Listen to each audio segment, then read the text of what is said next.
For the Gillard government, charity clearly begins at home.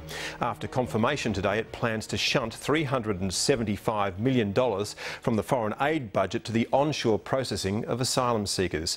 The move has infuriated aid organisations, the opposition and the Greens, who all say it's a breach of trust and breaks a pledge that dates back to the Rudd government. Shortly, I'll discuss it with Shadow Foreign Minister Julie Bishop. But first, this report from National Affairs correspondent Heather Hewitt.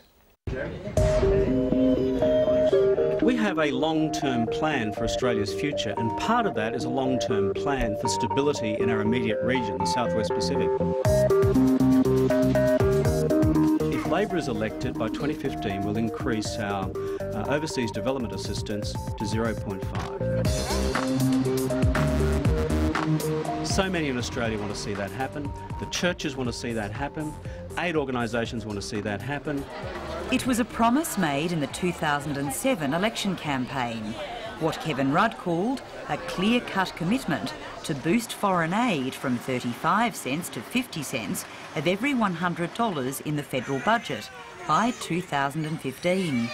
It was a promise upheld until it was deferred in this year's budget.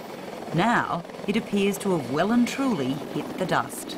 This was a promise both to the UN, to the United Nations community. It was a promise to the Australian people in 2 election campaigns.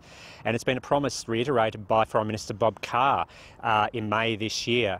And now they've broken this promise again. So it is a question of trust and values. This is bad for our reputation. It makes no sense. It's a major assault potentially on how we now do aid and how we project ourselves in our region. The government's decision to divert $375 million of foreign aid to the Australian mainland to help pay asylum seekers' living expenses while they're being processed was supposed to have been announced early next year. A media leak last night put an end to that timetable as the Foreign Affairs Minister Bob Carr confirmed the news from afar in Sri Lanka. It's the practice of the United States, of France, of Sweden, of the Netherlands, of Norway, of Canada. The fact is the OECD guidelines provide that if you're spending money on refugees and potential refugees on your own soil, it's to be counted as if you were spending money on refugees or potential refugees in refugee camps around the world.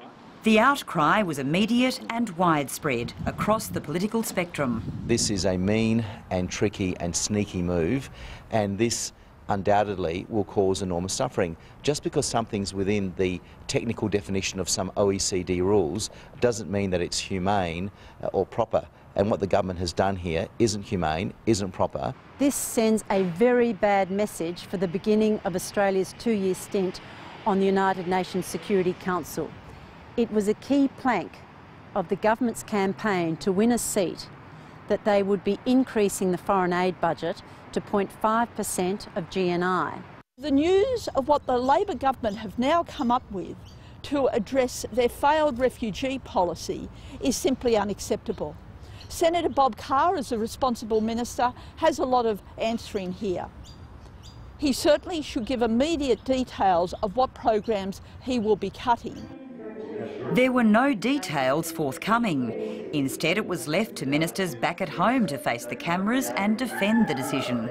All that's happening is that we're redirecting that money to refugee facilities, asylum seeker facilities in Australia because of the surge of people that have come to this country. It is within both the policy framework and the practice of governments to appropriate some of their resources in this way.